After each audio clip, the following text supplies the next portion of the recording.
Hello, and welcome to the Flame and Fiber podcast. My name is Barbara. You can find me on Instagram and Ravelry as Diva S. And I want to welcome you. I have not done a podcast in quite a while. And to tell you the truth, I was a little bit procrastinating about this one. I had been, saying, I'll do it tomorrow. I'm getting my hair done tomorrow. Of course, now you can see my... But today turned out to be a good day to podcast. So here I am. I don't know why it's so hard, but other podcasters have said the same thing when they've been gone for a while. So anyway, I'm back.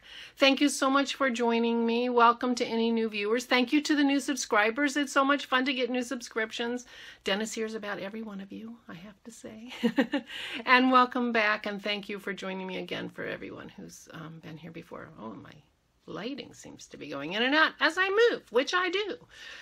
So anyway, I am back. It's been over a month since I podcast because Dennis and I went to Chile, and it was the most amazing trip. If you follow me on Instagram, you saw pictures of my trip, and you know how wonderful it was. It was so terrific. And I will be talking about my trip as we go along, because some things are relevant. And then I'll be talking more about it, like give a little travelogue at the end of the podcast. As I often say, I think this is going to be a long one, but you already know how long it is. But I also have a lot of acquisitions for one reason or another. I got some while I was on my trip, and apparently I've been shopping since I came home, and I got my fiber share package, which was so lovely, and I want to share that with you. So I have a lot of things to show, new acquisitions of mine, and a wonderful trip to talk about, but I also have some knitting to talk about. So I'm going to just get started and let everything come in whenever it comes into my mind, which is you're used to, so it shouldn't be too bad. My first thing I want to show you is my sweater. I put it on Instagram. If you follow me on Instagram, then you've already seen it. But this is the Sunset at the Beach sweater.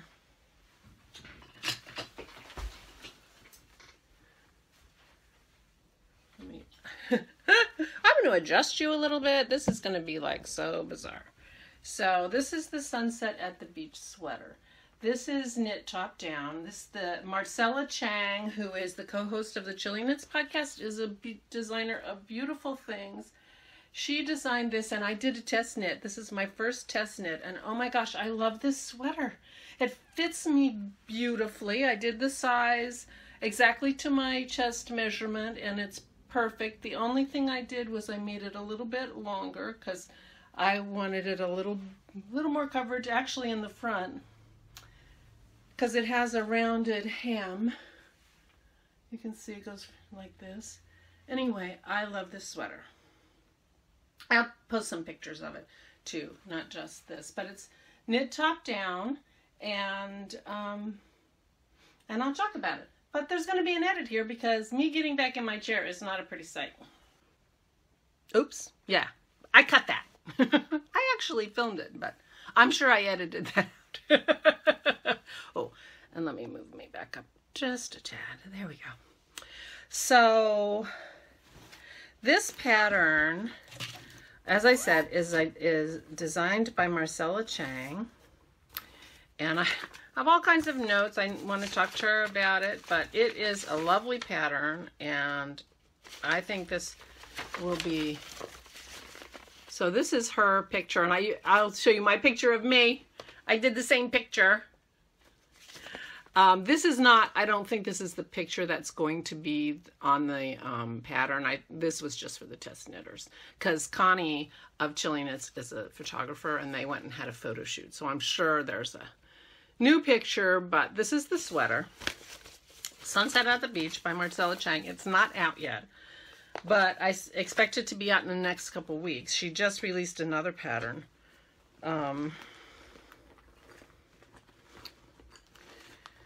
The yarn I made this out of was so much fun, and I'm thinking that I don't have the tag.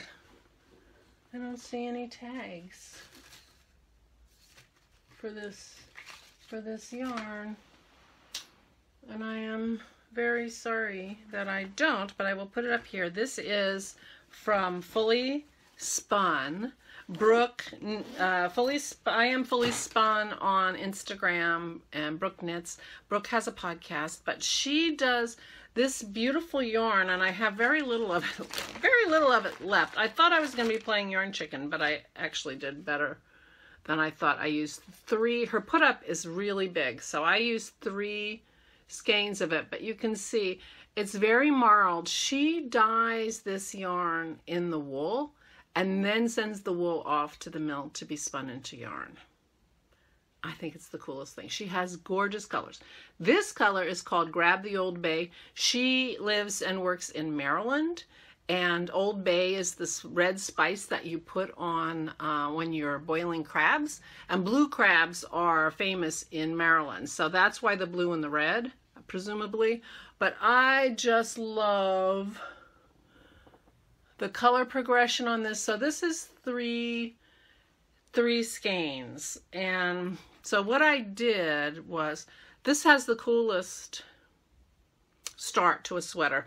It starts in the back neck. And so you start, and it's a little low. I can't really see exactly where it happened, but it's a little low in the back. And you start off with a provisional cast on across the shoulder, shoulder. Then you cast on for the back neck, and then you do a provisional cast on for the front, essentially. And then you knit the back all the way down to under the arm.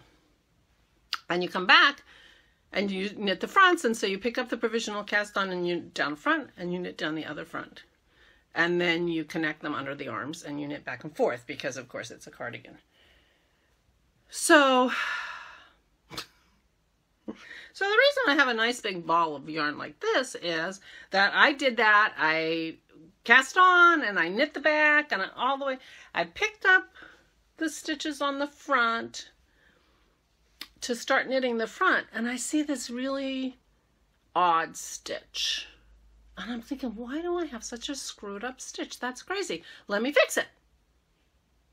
So I drop back. So this is like the first few rows that I knit back in the beginning of the sweater, because I'm going back down the back.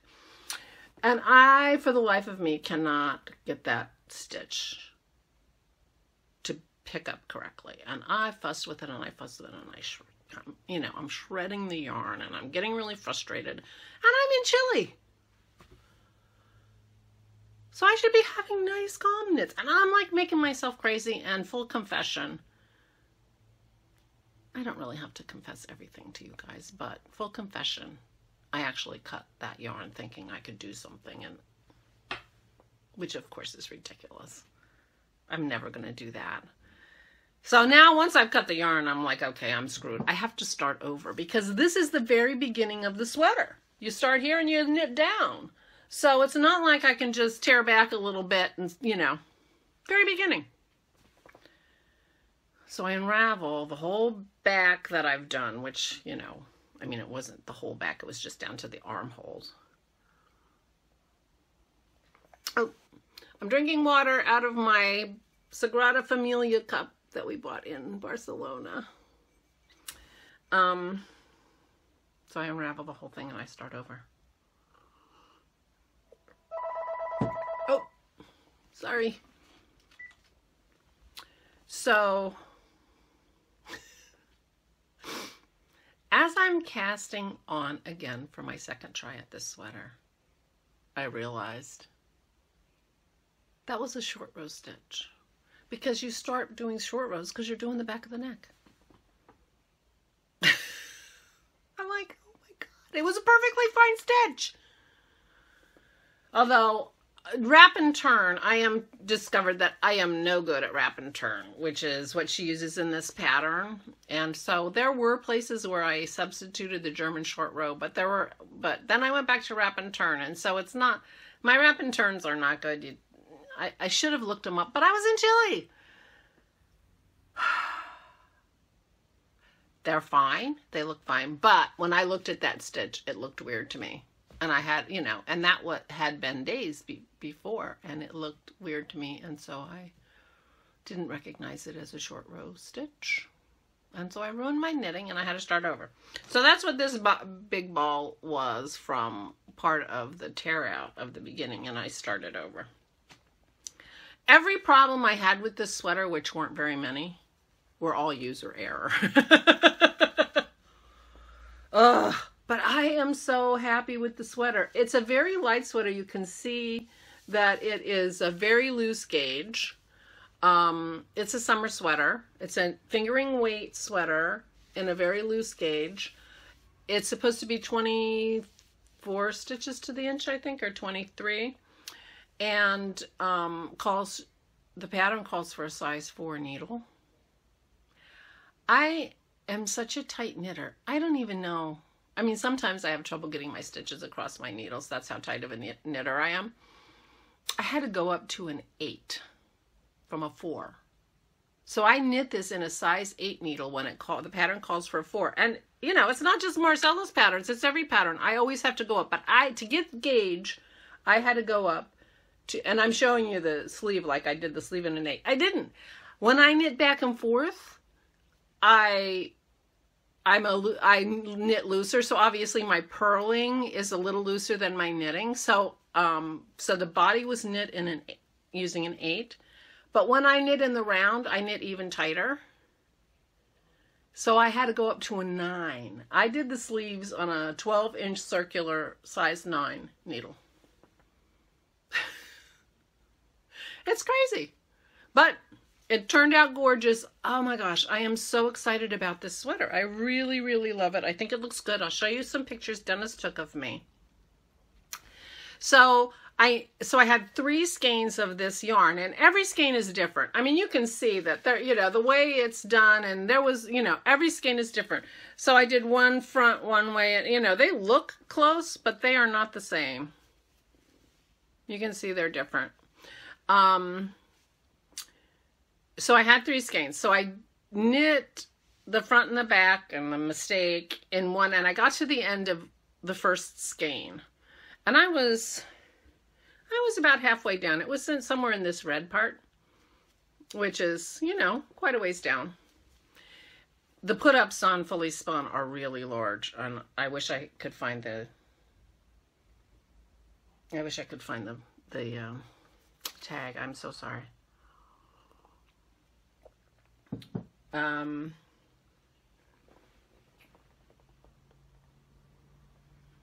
Yeah, I don't know where hold on. Nope, I thought I could think of where it was, but I couldn't, but I'm sorry. So the put-up is quite large. So I got that far on the first skein, and the other 2 skeins, at the beginning of both of those skeins, they were some version of blue. So I decided, and they're very close, but not exact. This one's a little darker than this one. But I decided that I would like the arms, the sleeves, to have a little continuity with each other. So I stopped knitting the body then, and I knit the sleeves. And I knit, you know, each sleeve with a different skein of yarn. You can see that they don't, you know, they don't match, but they go. And I was really happy with that.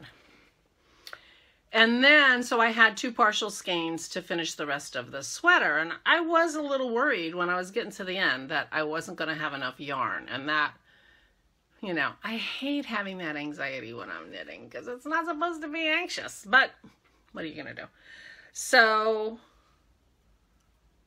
oh my gosh, am I glad I knit those sleeves early. Because it's easy. It's a big sweater. So it's easier to manipulate, you know, knitting the sleeves when there's not quite so much sweater.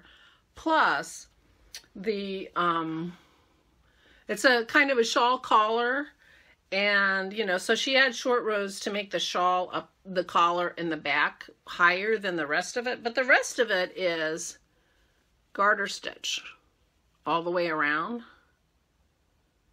And this is a big sweater, and all the way around, I think if I had to do the sleeves after doing the border around this sweater, I would have poked my eyes out. I was so glad that I had finished the sleeves early. And the sleeves, you know, a sleeve island, people talk about sleeve island, but I was so happy that the sleeves were done, because when I was done, I was done. Oh my gosh. And I couldn't be happier with this sweater. So look for it. It's called Sunset at the Beach by Marcella Chang. And she will, when she releases it, I will post my picture again on Instagram. And, you know, I'll mention it in the next podcast if she's released it by then, or whenever she releases it, I'll tell you, because this is my favorite sweater I've knit this year. And this is the fourth sweater I've knit, but it fits me so perfectly. And I just picked the size of my bust size. I'm a 44. I knit the 44. And the only change I made was I added a little bit of length, because I wanted it a little longer. So mine is a little bit longer than hers, and I love the length, and I love how it looks, and I'm so happy with it. Thank you, Marcella. Thank you for letting me test knit this beautiful sweater. I'm so excited. So I knit this. This was almost the only thing I knit while I was in Chile. And I finished it after I got home. So I didn't do a ton of knitting. We did a lot of, well, you know, I was busy, but I had a wonderful time in Chile. But the other thing that I finished in Chile was a hat. I had taken the hat, you know, I'm doing these charity hats, you know, for the easy knitting, like I would normally do like a vanilla sock, but I'm a little off socks, and the charity hats will get me door prizes. It's not because I'm so charitable. I mean, I feel a little bit like a jerk, but I get door prize points at SSK for my charity hats. So I'm making hats. And this is out of Knit Picks Brava worsted. And, oh, I have to post this today at the Relatively Crafty podcast, Christy's podcast. She's having she has a knit along that I think it ends tomorrow, that this will qualify for worsted weight stuff. So if you've been knitting in worsted weight, go over to her podcast and get your projects in. But anyway, this is worsted weight. But there is a story about this hat. Our tour of Chile, we started in the north. Chile is an incredibly long country. If you put the bottom of Chile and the bottom of the United States, it goes all the way up to the top of Canada. I mean, it's an incredibly long country. So we flew to the north where the Atacama Desert was.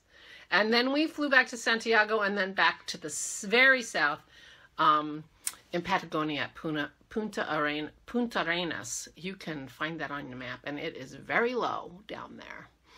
So the second part of our trip, of our tour, was in Patagonia. And the thing about Patagonia is it's windy and it's rainy. And we were going to be hiking under every condition except if it was so windy that it would flip a car.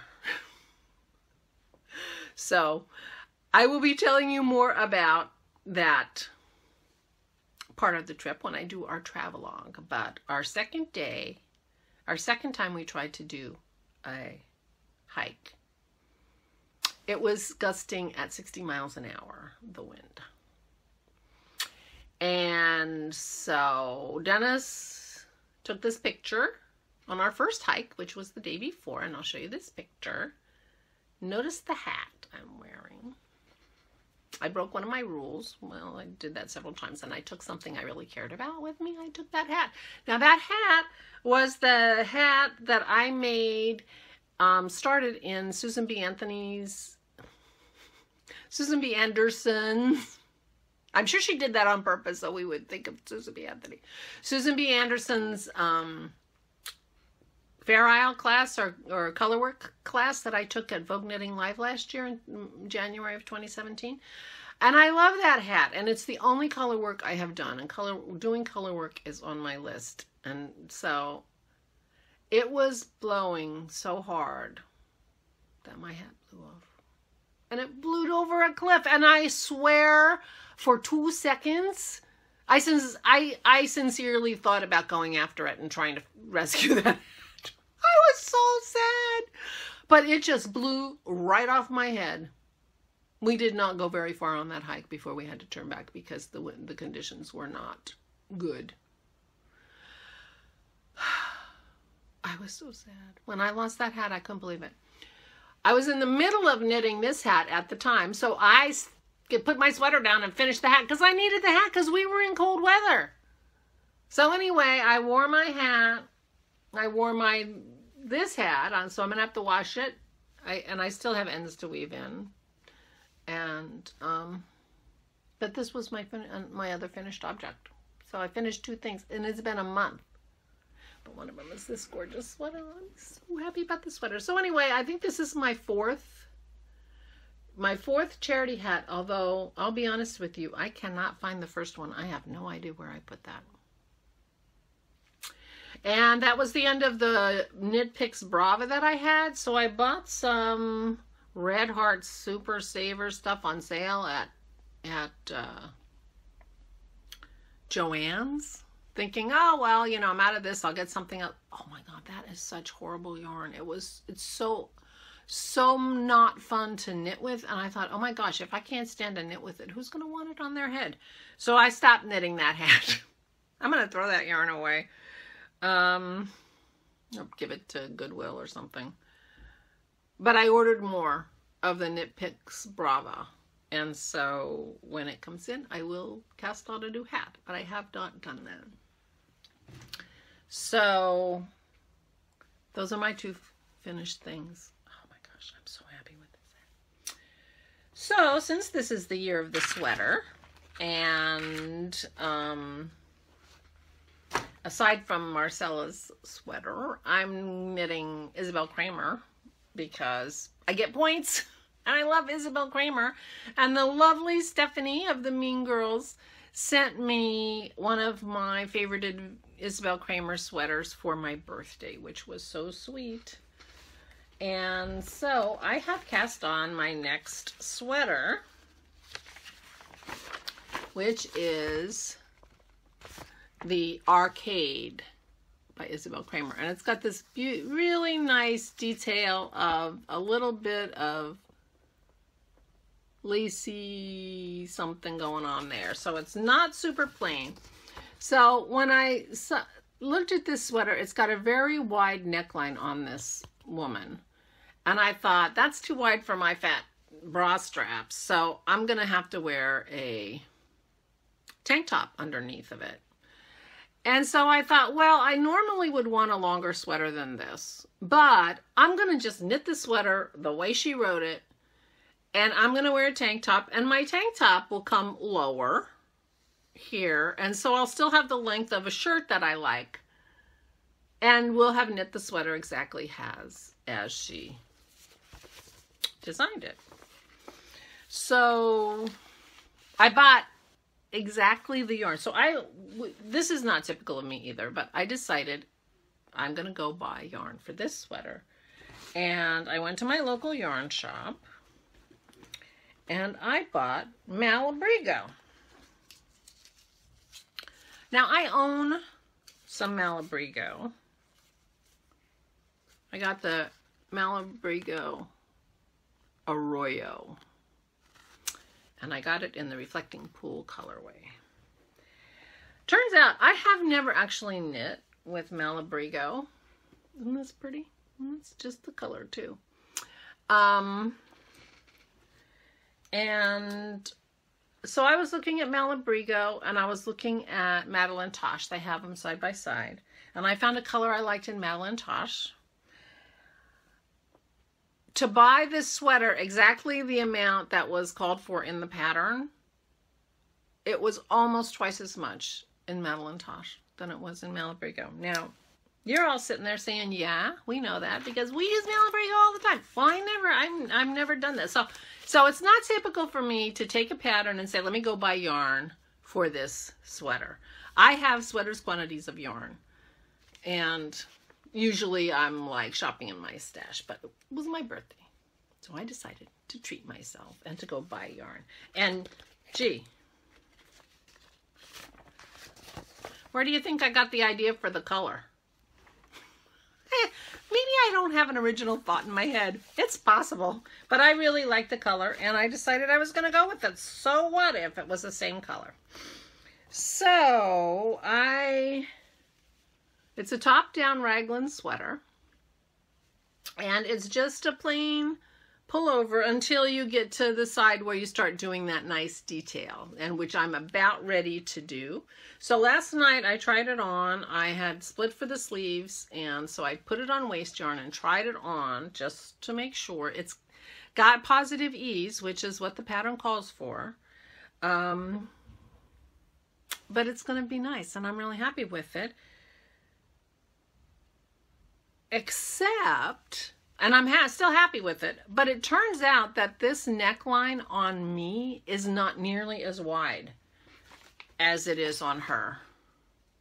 See how wide it comes on her? On me, it came much closer so that I would be able to wear my bra without wearing a tank top when I wear this sweater. So now I have a dilemma, because if I'm not going to wear a tank top, then the sweater's not long enough. So I might be going back and getting one more skein of this yarn, so that I have the option of making it longer. And I'm not sure how to do that, because maybe I just make that triangle longer too. I don't know. Anyway, I'm loving knitting this. My first time knitting Malabrigo, and I really like the yarn. And that could be a total lie. I might have used Malabrigo for something else, but I don't know what it would have been. And I love how it's knitting up. And so, my next sweater. So this is the Arcade. Thank you so much, Stephanie. This is the Arcade by Isabel Kramer. And so I'm enjoying that. And this is the only work in progress that I have. I have a couple that I started last year, like UFOs. I don't know what I'm going to do with those. I need to think about those. Maybe they get to sit for a year, and at the end of the year I can have one of those episodes, because normally I don't have very many whips. So this is the only thing I'm working on. So that's my whips. So if you are here just for knitting and things that are being knit, then you have come to the end of that part of this podcast. And thank you for joining me. And I hope I see you in a couple weeks. Because now is some combination of talking about my trip and talking about yarn. Because I did have a yarny portion of my trip.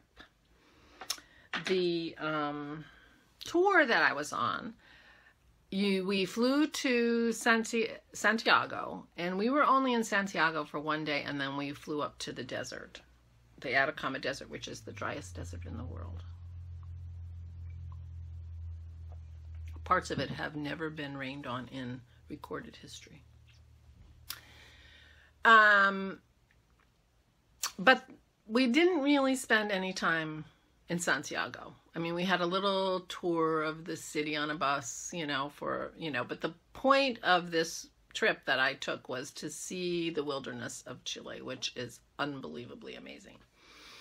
However, I know people in Santiago from the knitting community, and so we went 4 days early. And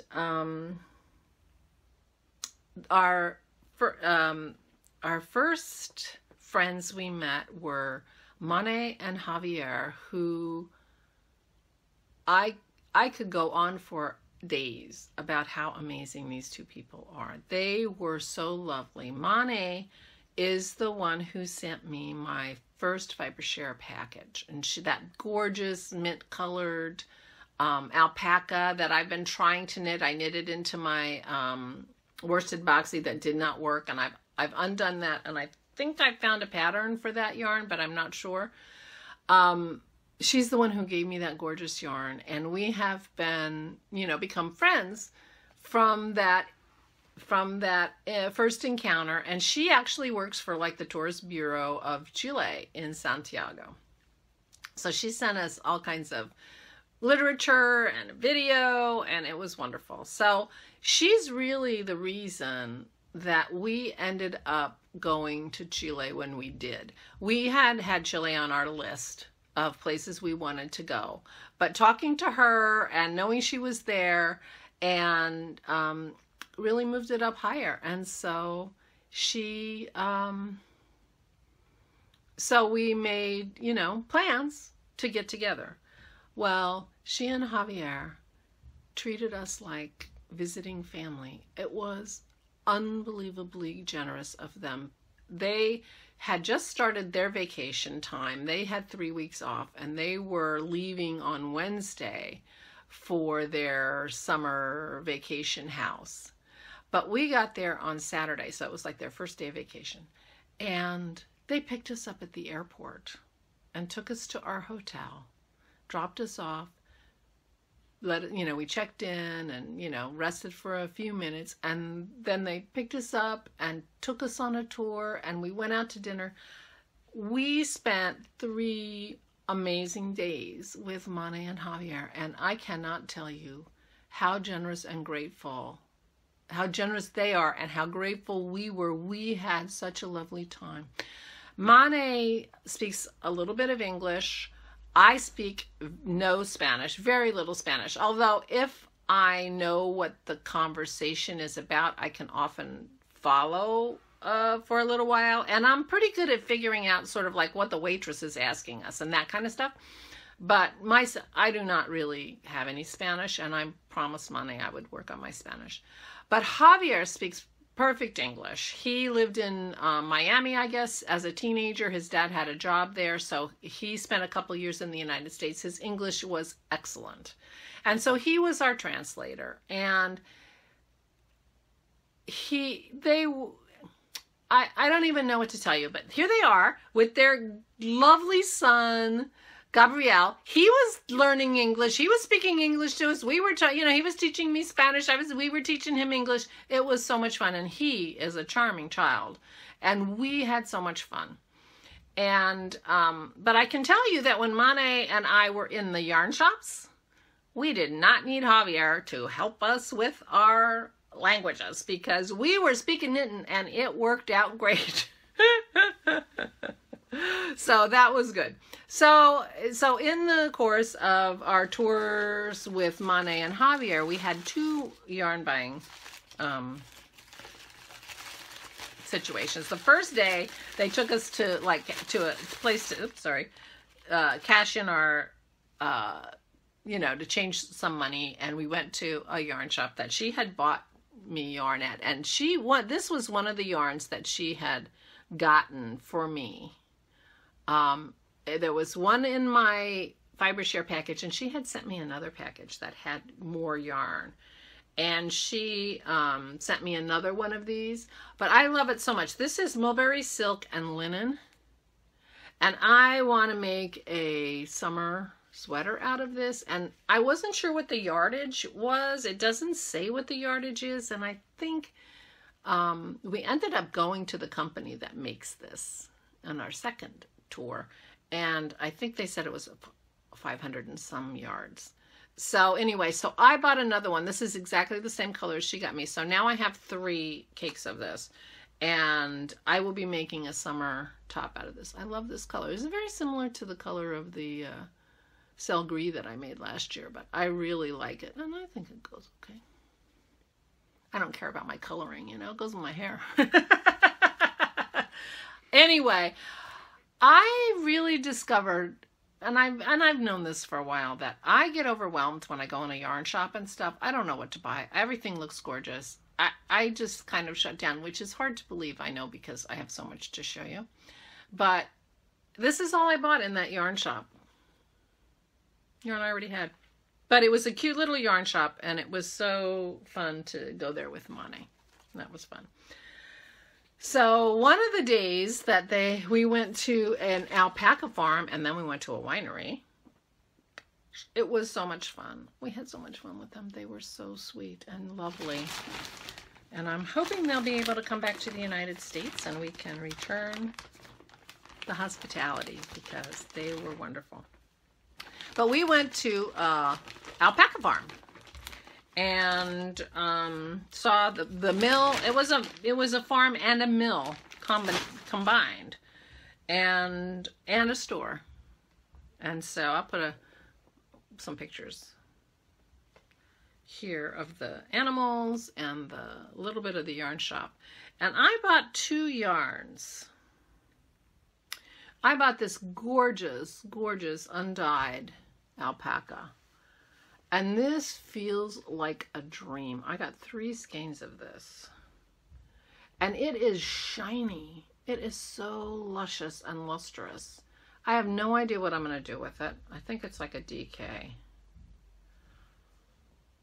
But it is so gorgeous. And I don't think, this one doesn't have a tag on it, and I don't think any of them do. I will put the name of the alpaca farm down here or in the show notes. I do plan on doing show notes this time.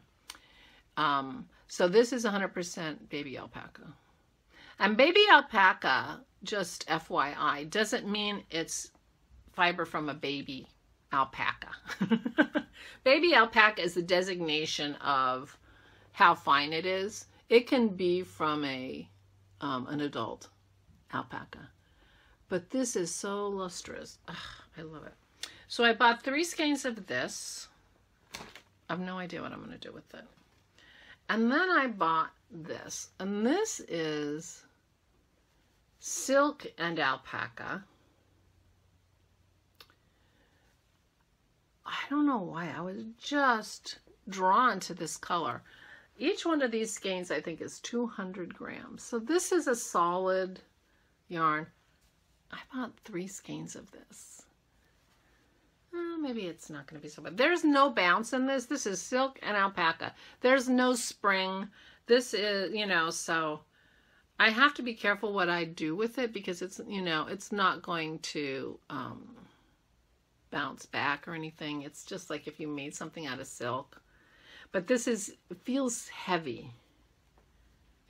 Maybe just because it's such a big put up. I don't know. I bought 3 skeins of this. I have a ton of it.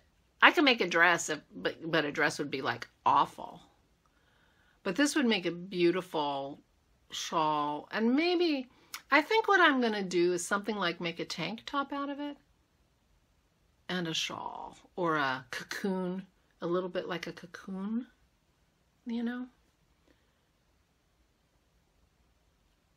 Anyway, I just fell in love with this. And I bought too much of it. Because I don't know what I'm going to do with it. And I have a lot of it.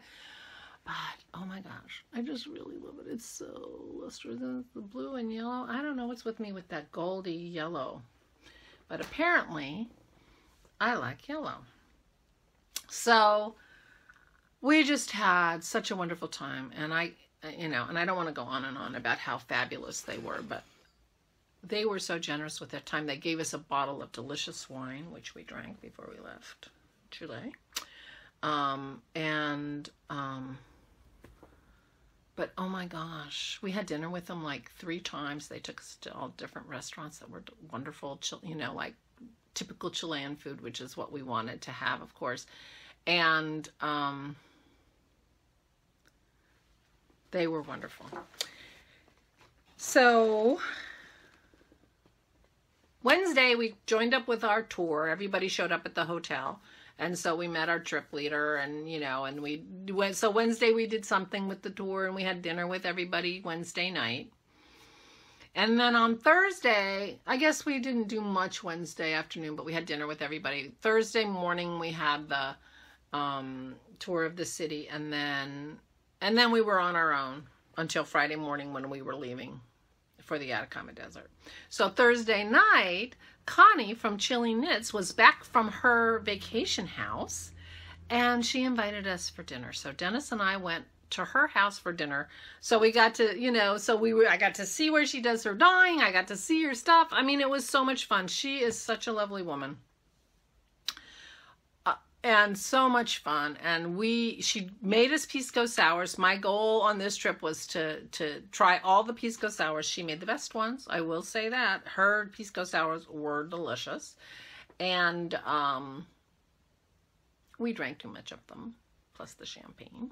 And, so we had a lovely time, and nobody was driving.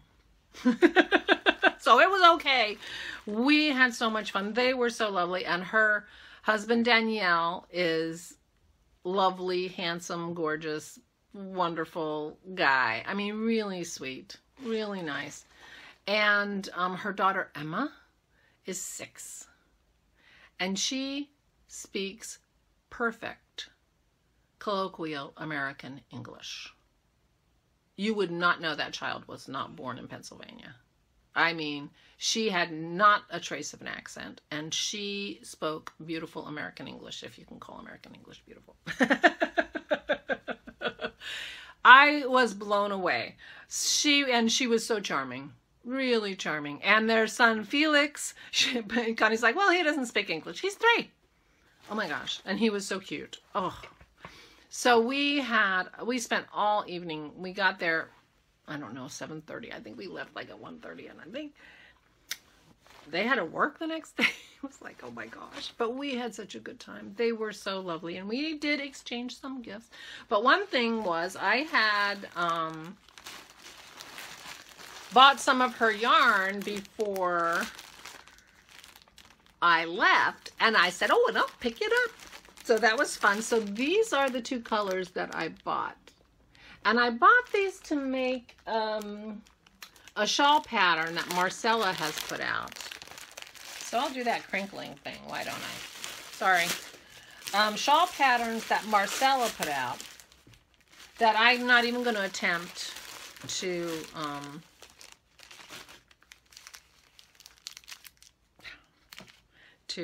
pronounce. But I wanted to make it out of Connie's yarn. And I didn't have any trouble picking out 2 colors that I loved, because it's a 2-color shawl. And how could I resist? It's called Pearl. So I got these 2 colors to go together, and they were gorgeous. And I picked them up from her, and she's so sweet. She gave me one of her nude pins. That was beautiful. So that was what I bought. But we also exchanged gifts. She was too generous. I mean, really, too generous. But, so I picked this skein, and I have to look it up. It did not have it didn't have a band, and I will look it up, and if I can't figure out what it is,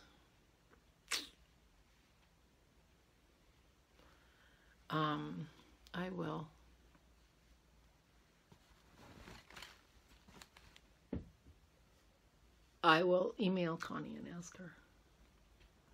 But I am so drawn to these yellows these days. But this highlighter, I just loved this yarn. And so she said, oh, we'll pick another color. And I was having trouble deciding between these 2 colors. And so she said, oh, take them both. I couldn't believe it. She is so generous. Ugh.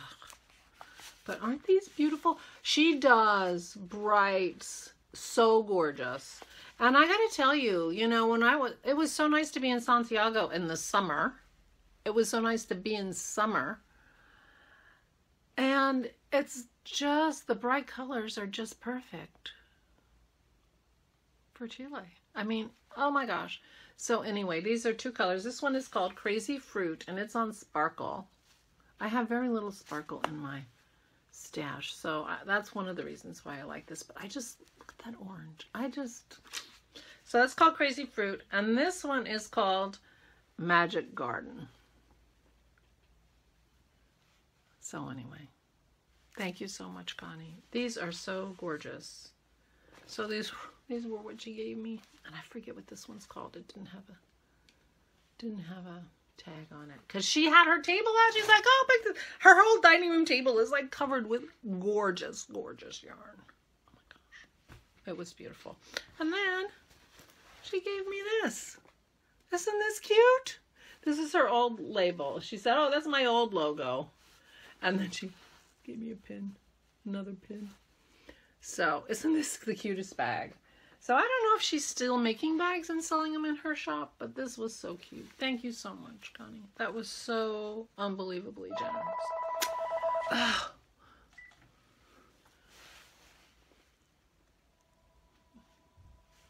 So, anyway. So we had a lovely dinner. Daniel cooked on the barbecue, and it was delicious, and I do need to find out what... We had skirt steak. I do need to find out what spices and stuff he put on that, because it was delicious. And roasted vegetables, and just delightful.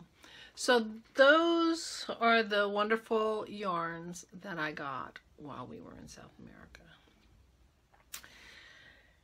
And I had yarn waiting for me when I got home, because my FiberShare package came, and it was so nice from Karen, and I will put her Instagram name here because I don't remember what it is. She lives in Vermont, and I'm always interested in local yarns, you know, when I do because that's what Mane did. She sent me yarns from Chile, and so I'm always interested in local yarns. So she sent me yarns from Vermont, which was really, really sweet, and a bunch of other stuff. A really lovely card.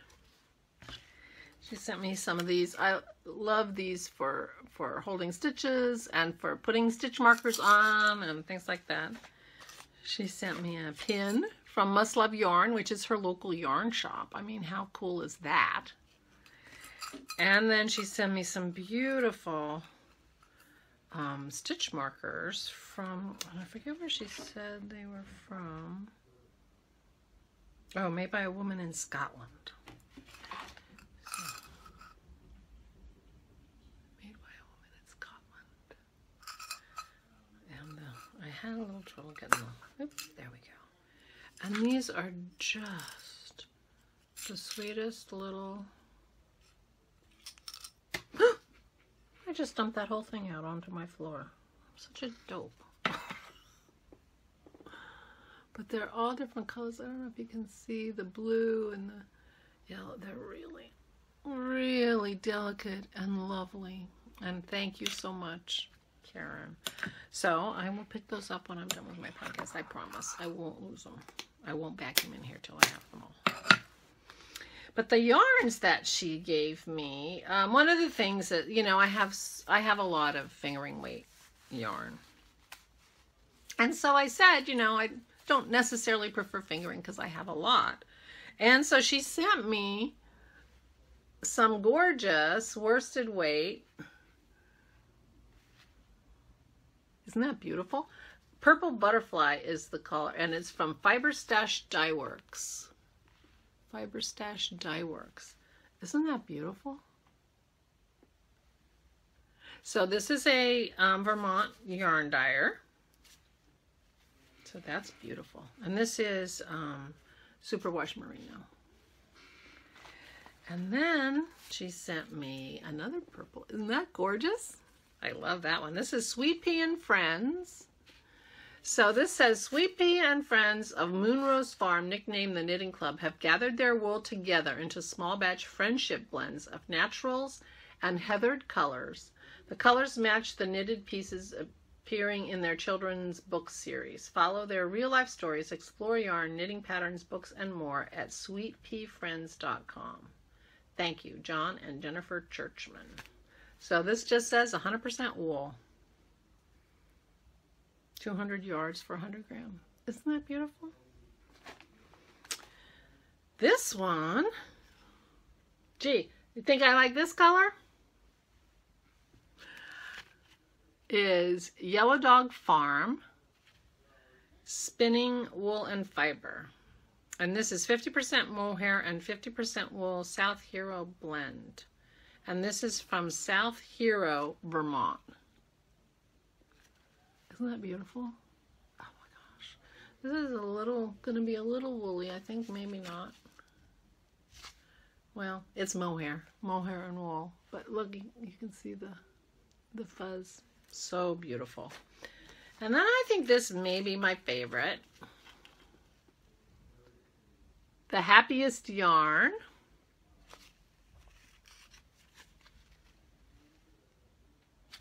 And this is light wool natural dye.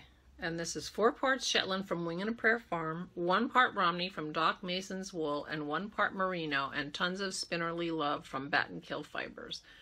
2 ounces, hand wash, 100% US wool. But isn't that a beautiful color? That's the natural. Anyway, I love this one. But she also gave me this, which is lovely and fingering. And she kind of apologized. I'm like, don't apologize. This is gorgeous. And this was from Pearl Soho. So this is not from Vermont. But this is merino, 100% merino. And I have never been to Pearl Soho, and I don't have any of their yarn. So thank you so much, Karen. I love the color. Ooh. Isabel just told me her new favorite color is light pink. She's moved on from light blue. Red was her first favorite color. She's 4. Now it's light pink.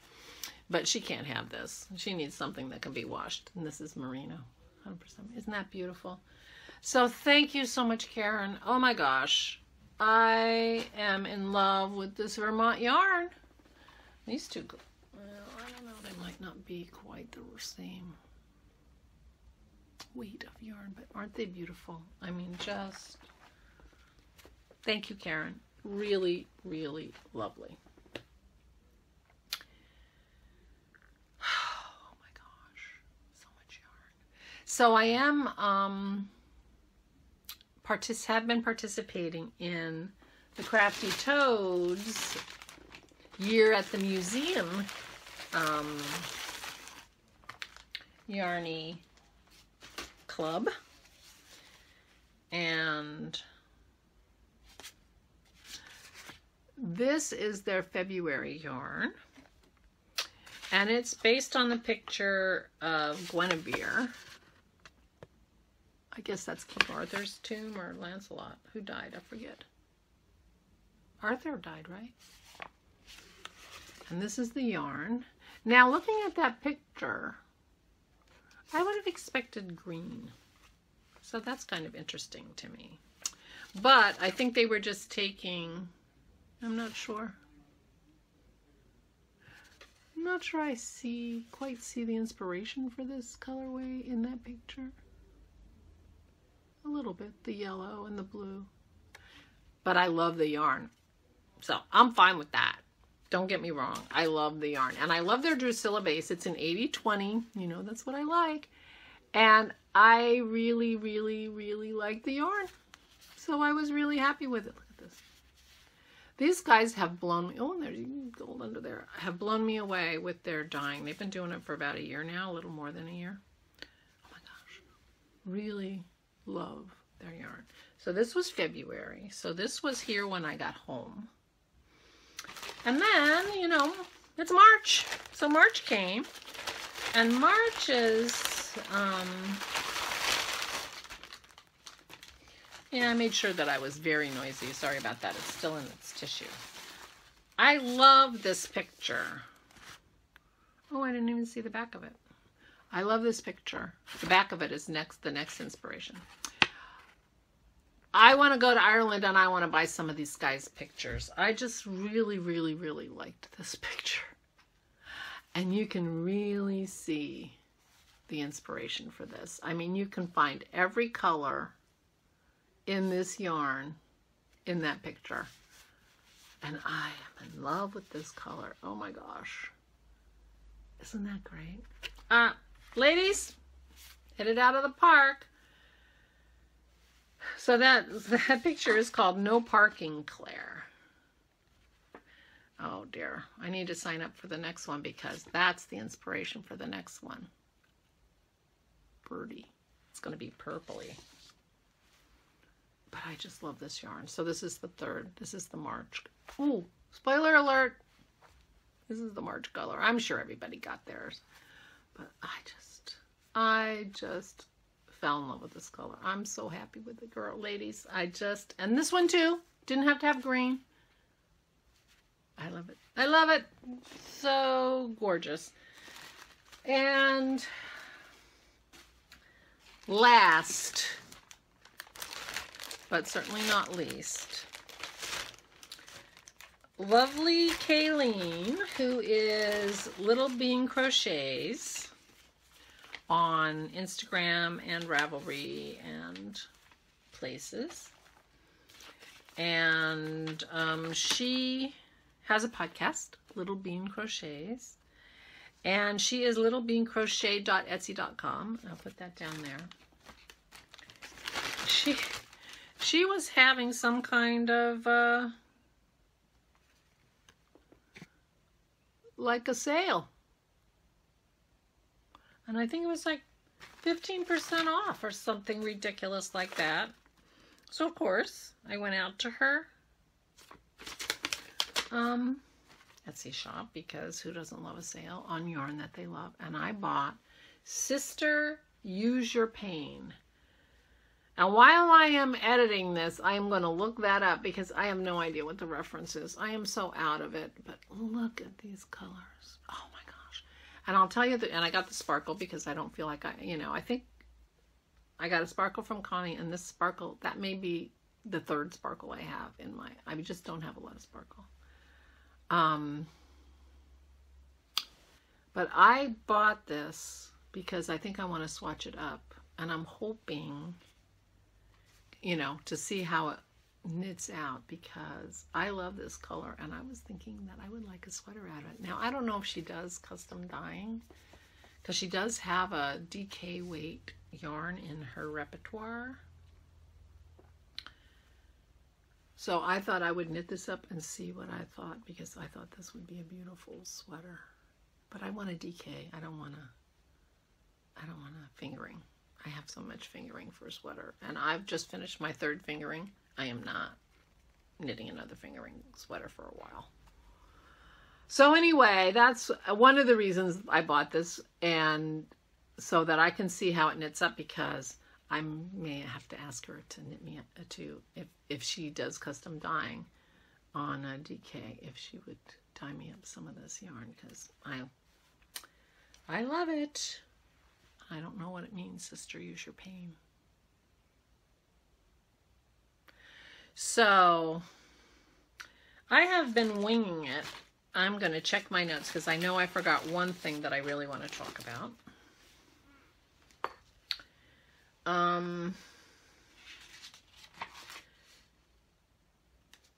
Most of this is about Chile, which I will be doing. But the other nitty thing that I want to talk about is the Sister Survivor Blanket Project. Now, I don't usually do sort of political-ish things on this podcast. I don't think you know very much about my politics. I like that. I don't, I like to go to podcasts because I want to get away from politics. So I don't know if this is political or not, but Evelyn, the Thistle Hollow, she has a lovely podcast, and she's a lovely woman. I met her last year at Maryland Sheep and Wool, and she has a wonderful podcast that she does periodically. But she has started this Sister Survivor project, and she has done some explanation videos, and so I will link to those in the show notes, because I am going to do show notes, so that you can hear from her what this is about. But it's she is putting together a blanket for the in honor of the survivors of Dr. Nader, I think his last name was, the doctor who was abusing the gymnasts, and I think he's at Michigan State. And anyway, he was recently convicted of doing a lot of horrible things to very, very, very many young girls and women. And so Evelyn wanted, and 156, 5 or 6 women came forward and testified against him and gave testimonials. And so she is doing a blanket project that she's going to give to the woman who started it all and who sort of helped, you know, who was the first one to accuse him, the first one to go to the police, the first, you know, and she's kind of been out in the forefront of that. And I will put her name here because I didn't write it down. She's putting together a blanket for this, to give this woman, to show support for her and her fellow sister survivors. And so Evelyn is calling this the Sister Survivor Blanket Project. And basically she's asking people to knit a 5-inch square in fingering superwash wool. So I will be knitting my square, and I invite you to go to the Thistle Hollow YouTube channel. She has several videos where she explains the project and why she's doing it and what she wants to do. And I'm helping. So I'm going to make a square, and I'm mentioning it if any of you would like to join in this blanket project. So check out her YouTube channel, and she'll tell you all about it. And I just wanted to make sure the word got out if any of you would be interested in making a square. So that's the end of the politics. I don't usually do that. And I don't know if that, you know, like really is political. I'm not sure. But it is in the grand scheme of things. Whether it is in this narrow definition of political, probably not.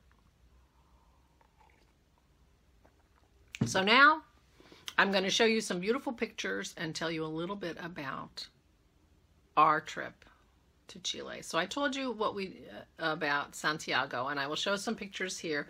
Mane and Javier and Gabrielle took us up a gondola to the top of a mountain so that we could overlook the whole city of Santiago, and that was fun. So I have some pictures from there that I will show. And we went to the llama farm. I've shown you those pictures already, I think. And all kinds of places. Oh, we went to a really, really lovely craft market that they have there. Really nice stuff. And I bought a mask. I collect faces. I collect masks. And we took them all down in the living room to paint back in October. And now is the time to get them back up because we haven't done that yet. But we will. I'm sure. So anyway, I bought a mask and we did that. So we were in Santiago, and I kind of told you about that a little bit already. And then we flew up to the Atacama Desert. And the Atacama Desert is in northern Chile. And Chile has kind of been isolated a little bit because of its geography. Because it's got the Atacama Desert at the very top, which is the driest desert in the world. It's got the Andes all the way down the spine. On the other side of the Andes is Bolivia and Argentina. And Peru is north of the desert. And so it's actually been quite isolated over its history because the easiest way to get to it really has been by sea because, of course, it has a hugely long coastline on the Pacific.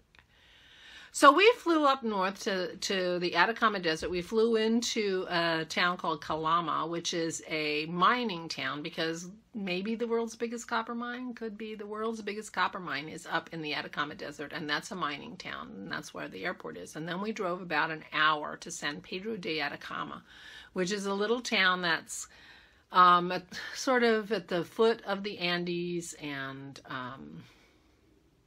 a little bit more touristy, you know, sort of. And so that's where we were staying. And they have lots of little shops and things like that. But we were out there, of course, to see the nature. And unfortunately, we did not plan our trip well enough timing-wise because it was a pretty full moon while we were there. So the stargazing was not good. And that's too bad because the Atacama is famous for being able to look at the stars because there's no light pollution. And I don't know if being close to the equator helps. I don't know. You're looking straight instead of side. I don't know. Anyway, so we didn't do a lot of great stargazing, although, of course, we looked at the stars. And I told Dennis, oh, that's the Southern Cross. I know where that is. And he's like, well, I don't know. He gets his app out. You know, he's like, oh, yeah, that's the Southern Cross. I said, I told you. I knew it. I knew it. I've seen it before. So anyway, Mr. Astronomer. So the wonderful things we saw in the Atacamas, we went to the salt flats, and it's one of the biggest salt flats in the world. But it's so interesting because it's so rough and textured. I can see some of the pictures that I took here. That it's very treacherous to walk on, you know. I mean, we were walking on paths and things. I don't, you know, and because it was really interesting because the ice crystals, not ice, salt crystals were very sharp. I mean, I don't know how anybody crossed that back in the day when, you know. But there was a lake, and there were flamingos, and I have a movie of the flamingos. I'll put it in here. The Chilean flamingos dance to bring up the algae that they eat, and that's what this flamingo is doing.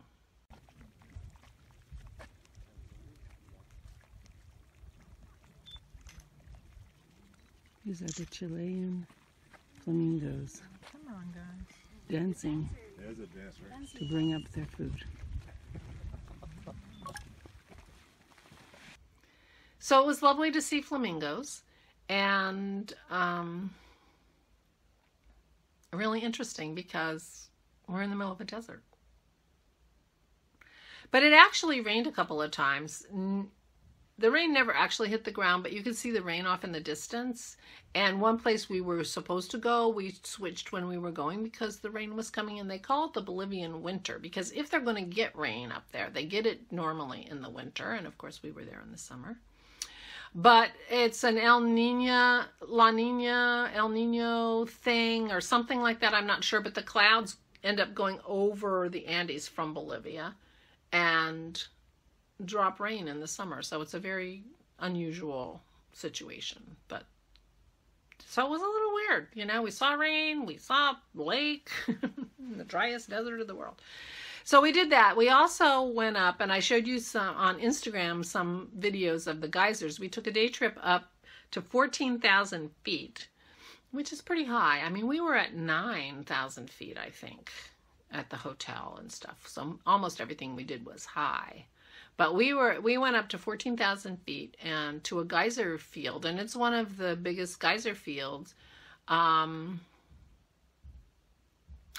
that in the world, or most active, or, you know, one of those superlatives, I'm not sure what. But it was really interesting. They don't have big blow-up geysers like Old Faithful, but you also don't have to wait 45 minutes either, because, you know, the one that I took the video of, and I'll show it after this, you know, you know, everybody was standing around. I didn't see it. I said, I didn't see it. Okay, that's all right. We'll wait. It's 2 minutes until it comes again. So I'll show you the video of that. But and I'll show that now. Here it comes. Okay. Now, in the winter, this is the only a base layer, like lighter, and then I have to wear, you know, warmer. Yeah, because we're in the winter here,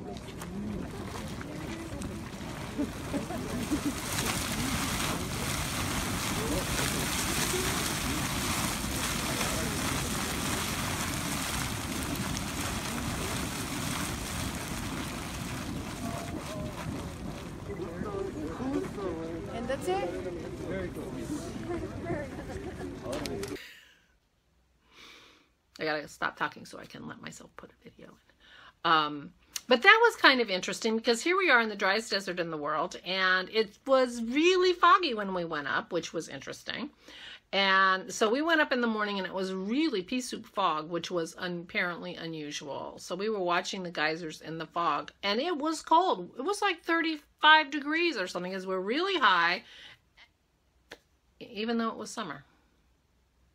So this trip, we had to have a lot of layers because, you know, we went out in the mornings, even in the desert, and it was really cold. And then we had to take our clothes, you know, layers off as it got warmer.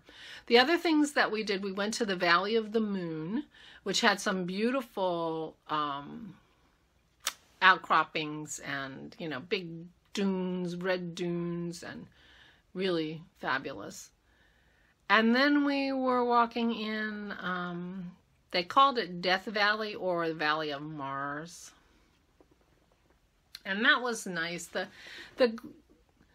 I think that was my most fun walk because, you know, I'm not that athletic.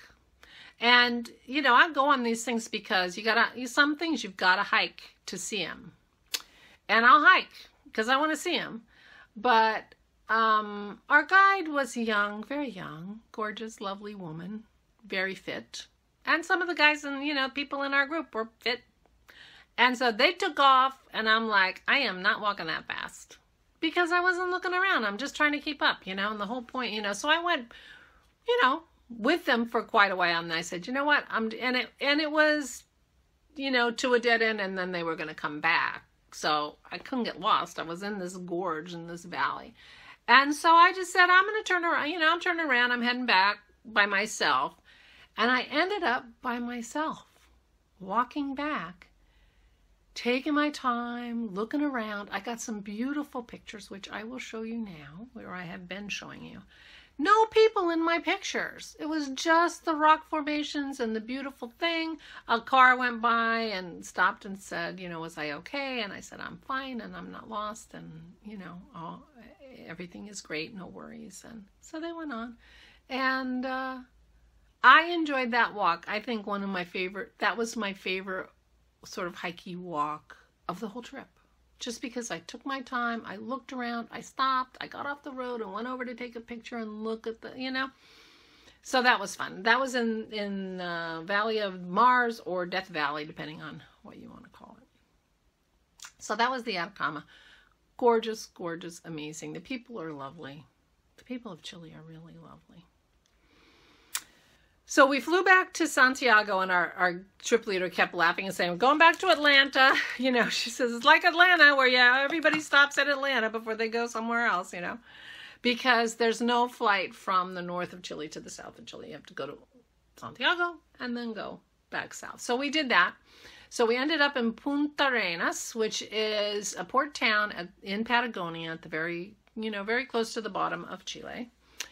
And the one thing that we saw while we were there is a guy, for his hobby, decided to reproduce some very important ships from Chile's history, full size. So we saw Magellan's ship, how it would have looked for Magellan. He got the plans, and I don't know how the heck he got plans for Magellan's ship. But anyway, of course, Magellan... and it's parked right next to the Straits of Magellan, so I'll show you those pictures.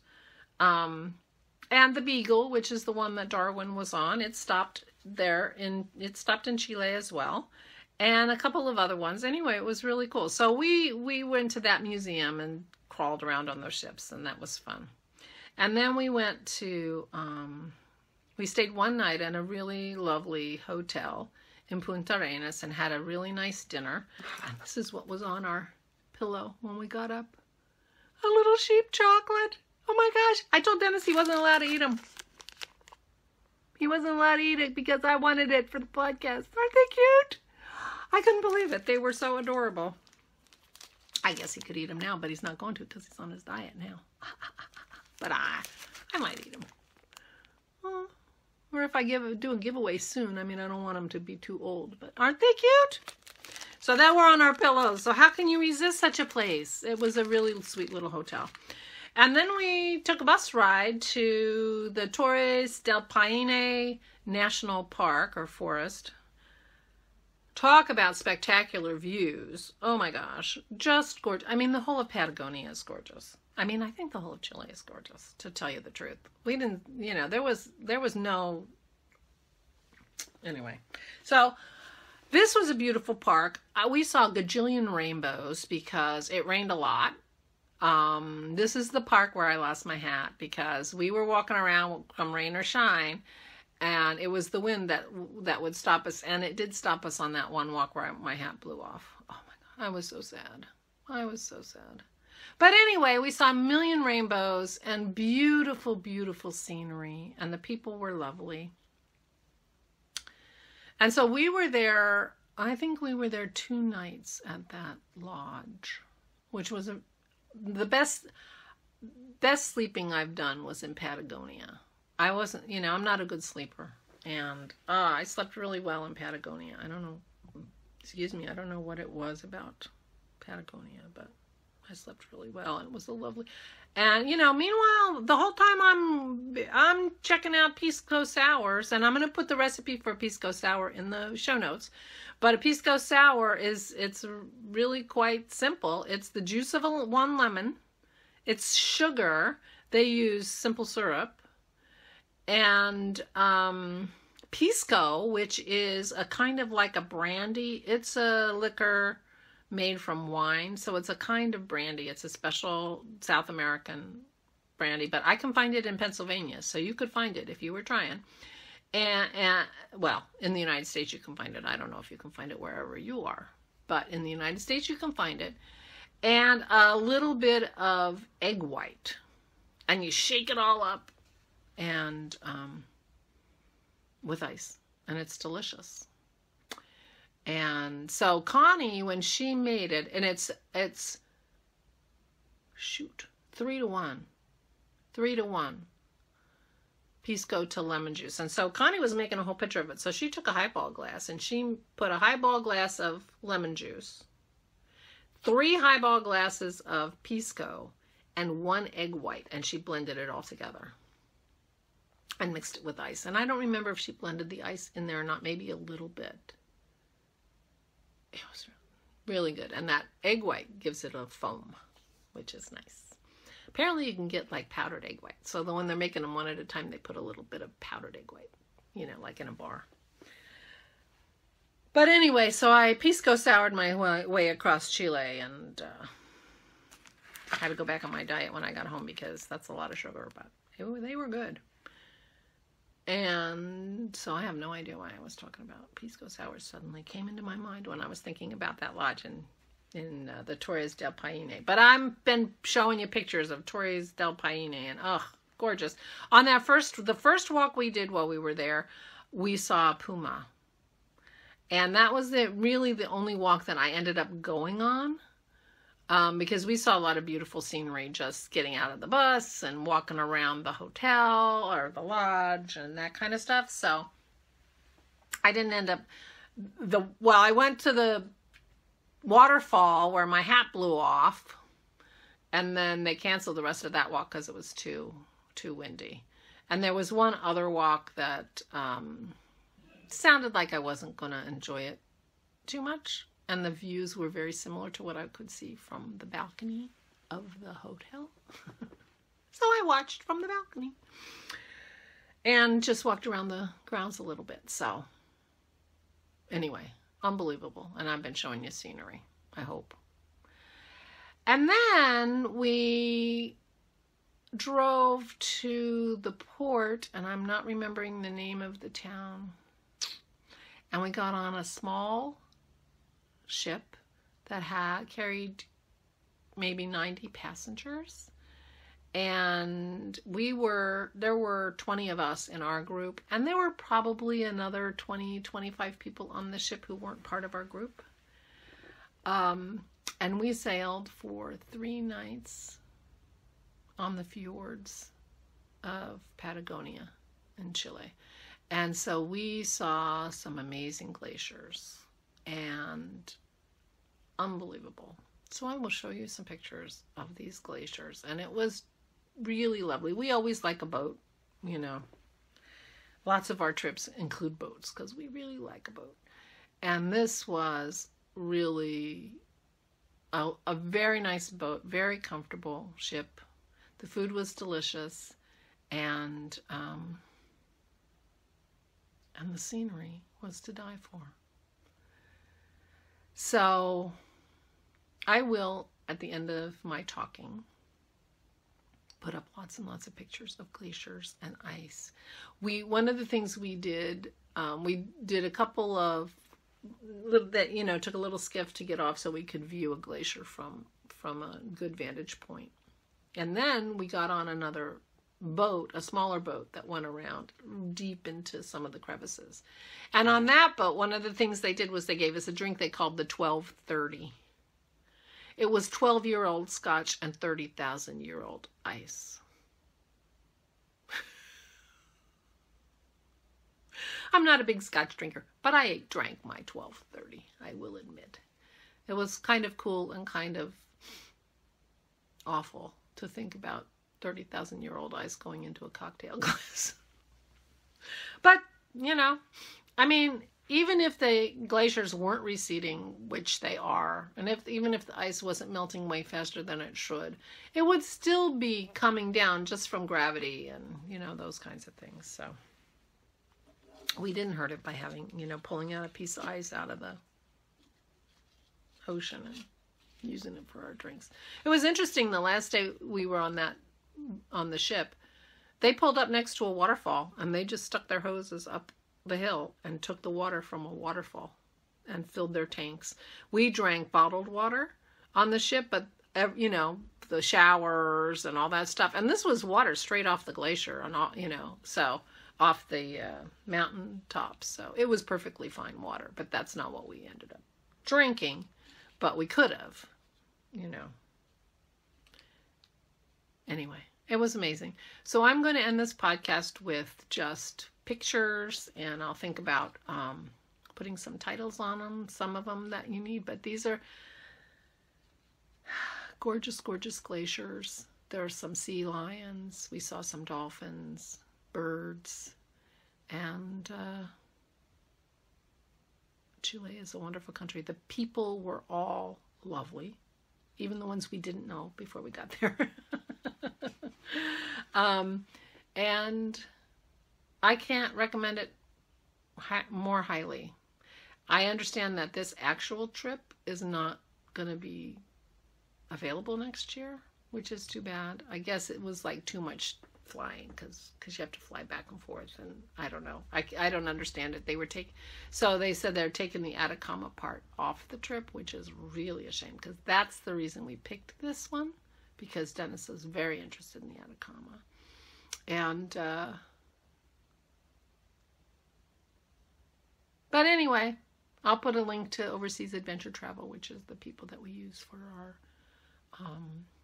our tours that we really like how they do it. There were 20 people and they were all lovely. I mean, you know, it's very common when you have a group like that, like there's one person that you don't, you know, you try not to sit next to at dinner because, you know, they're okay, but nobody. Everybody was lovely. Everybody was lovely, and we had a really nice time and a wonderful group. And our trip leader was lovely too, Piedad. She was wonderful. And anyway, so now I'm rambling. I am glad to be home. I got a lot to do around the house. My house is a complete disaster, so I'm going to be puttering around working on that over the next few months because I'm slow. I got knitting to do. Anyway, I think that's about it.